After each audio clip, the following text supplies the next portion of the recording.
So, listen, we find inspiration in a lot of places. I found inspiration for my business from my son's 2005 Little League team, the New York Cubans. See, the Cubans had the worst record of the season. They literally lost every single game. But like any good sports metaphor, they won the championship, right? But the incredible thing about the Cubans was the way that they won. See, they had a coach who believed in them, and he taught them to believe in themselves. So after every single loss of the season, he would pull them together, and he would say, hey, don't worry about this loss. This is just practice for the playoffs. See, at the playoffs, everybody gets a clean slate. Everybody's 0 and 0. So right now, during the season, we're going to work on the fundamentals.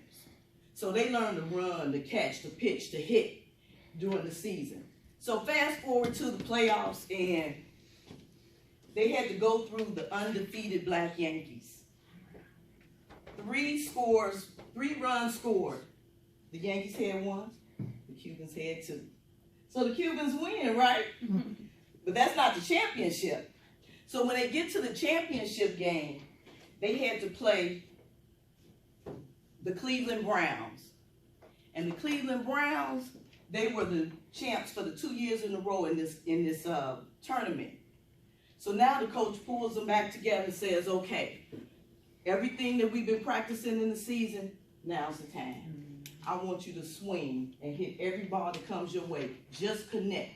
Because if you connect, it's going to go in the field. You're going to get movement. These are 8 or 9-year-old kids. When you get movement, we got a chance to win. So those kids looked like they were playing tennis. Were playing golf. I think they even did some backhands. But they hit the ball. And not only did they win the game, they won by a slaughter rule.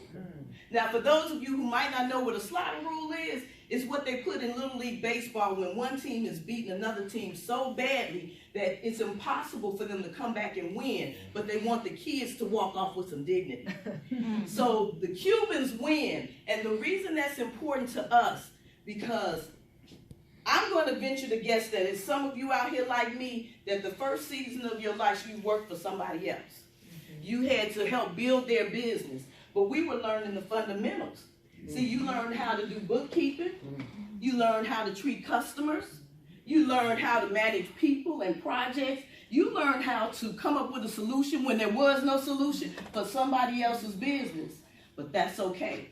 See, we're entrepreneurs in here now, so I know we're all in the playoffs.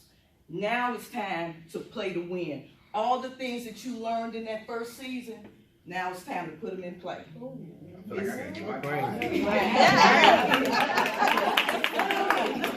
gotta swing, and we're gonna win. So when it seems insurmountable, you know, you just keep swinging. Just keep swinging. When you don't have your money, when you don't know how you're gonna make it, you just keep swinging. And the reason why I want you guys to remember the Cubans, because the Cubans win. And if you know that if you stay in the game, you keep swinging, you know you win, right? Yeah.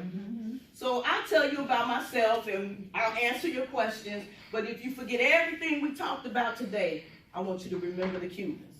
Because the Cubans win, and so do you.